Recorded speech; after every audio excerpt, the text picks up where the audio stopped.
Assalamualaikum warahmatullahi wabarakatuh. Perkenalkan, nama saya Salsabil Zaramina, kelas 8B, nomor absen 31. Kali ini saya akan menjelaskan tentang dinasti Ayyubiyah. Sejarah berdirinya dinasti Ayyubiyah. Ayyubiyah adalah sebuah dinasti Sunni yang berkuasa di Mesir, Suriah sebagai Yaman, Irak, Mekah, Hejaz, dan Diyarbakir. Dinasti ini didirikan oleh Salahuddin al-Ayyubi pada tahun 1174 Masehi. Nama lengkapnya adalah Salahuddin Yusuf ibnu Ayyub.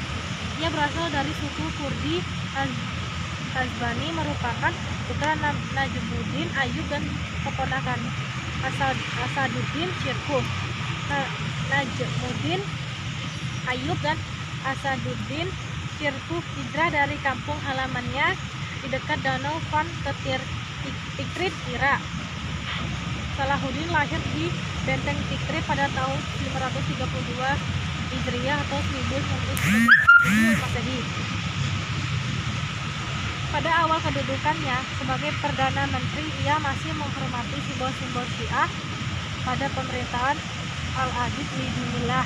Namun setelah Al-Adid meninggal pada tahun 1171 Masehi, Salahuddin menyatakan loyalitasnya kepada Khalifah Abbasiyah atau Al-Mustadi di Baghdad dan secara formal menandai akhirnya rezim Safavidiyah di Kairo. Ia tetap mempertahankan lembaga-lembaga ilmiah yang didirikan oleh dinasti Fatimiyah, tetapi mengubah orientasi keagamannya dari Syiah menjadi Sunni. Hal ini disesuaikan dengan perintah Sultan Nuruddin. Dia memerintahkan Salahuddin untuk mengambil kekuasaan dari tangan Khilafah Fatimiyah dan mengembalikannya kepada Khalifah Abbasiyah di Baghdad. B. Sultan-sultan pada masa dinasti Abbasiyah. 1. Setelah Malik Syah atau putra Nuruddin wafat, Salahuddin al-Ayyubi memimpin kekuasaan wilayah Syam dan sekitarnya. Dia tidak memusatkan wilayah-wilayah kekuasaannya kepada saudara-saudara dan keturunannya, sehingga muncul cabang-cabang dinasti Ayyubiyah seperti di bawah ini. 1. Kesultanan Ayyubiyah di Mesir. 2. Kesultanan Ayyubiyah di Damaskus. 3. Kesultanan Ayyubiyah di Aleppo. 4. Kesultanan Ayyubiyah di Hamimah. 5. Kesultanan Ayyubiyah di Homs. 6. Kesultanan Ayyubiyah di Faridin. 7. Kesultanan Ayyubiyah di Saidar. 8. Kesultanan Ayyubiyah di His Kaifah. 9. Kesultanan Ayyubiyah di Yaman. 10. Kesultanan Ayyubiyah di Kerak.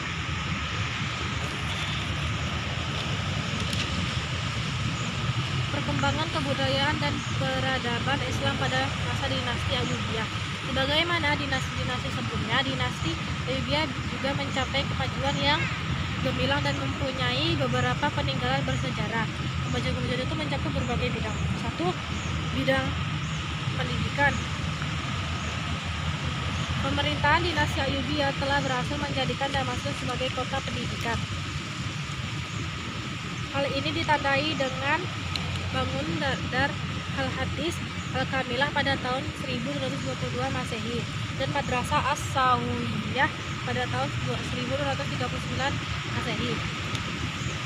2. Bidang arsitektur. Kemajuan dalam bidang arsitektur dapat dilihat pada monumen bangsa Arab, bangunan masjid di Beirut yang mirip gereja, dan istana-istana yang dibangun menyerupai gereja.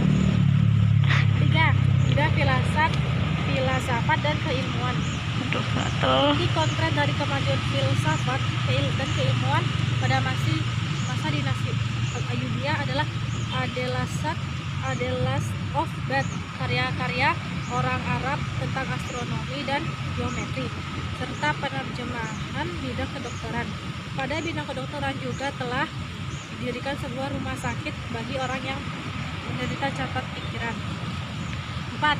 Kemajuan dinasti Ayyubiyah di bidang industri kebuktian dengan dibuatnya kincir oleh seorang Syria yang lebih canggih dibanding buatan orang Barat. Terdapat pabrik karpet, pabrik kain, dan pabrik las. 5. Bidang ekonomi dan perdagangan. Dalam hal perekonomian, dinasti ini bekerja sama dalam penguasaan Muslim di wilayah lain. Di samping itu dia juga menggalakkan perdagangan dengan kota-kota di Laut Tengah, Lautan Hindia, dan menyempurnakan sistem perpajakan. Di Eropa terdapat perdagangan agrikultur dan industri. Hal ini menimbulkan perdagangan internasional melalui jalur laut. Sejak saat itu dunia ekonomi dan perdagangan sudah menggunakan sistem kredit bank, termasuk letter of credit atau disebut LC. Bahkan ketika itu sudah ada uang yang terbuat dari emas. Selain itu juga dimulai pencetakan uang dan dirham campuran fulus. Pencetakan fulus yang merupakan mata uang dari tembaga dimulai pada masa pemerintahan Sultan Muhammad Al-Kamil Ibnu Al-Adil Al-Ayyubi. 6. Bidang militer. Pada masa pemerintahan Salahuddin, kekuatan militernya terkenal sangat tangguh. Pasukannya diperkuat oleh pasukan barbar Turki dan Afrika. Selain memiliki alat-alat perang seperti kuda, pedang, dan panah, dinasti ini juga memiliki burung elang sebagai kepala burung dalam peperangan. Di samping itu, adanya perang salib telah membawa dampak positif keuntungan di bidang industri perdagangan dan intelektual, misalnya dengan adanya irigasi. 7. Bidang kebudayaan. Salahuddin Al-Ayyubi menjadi tokoh yang meneladankan suatu konsep dan budaya, yaitu perayaan hari lahir Nabi Muhammad SAW yang kita kenal dengan sebutan Maulid. Maulid ini berasal dari kata Malid yang berarti tahun dan bermakna pada istilah ulang tahun. Sekian, Assalamualaikum warahmatullahi wabarakatuh.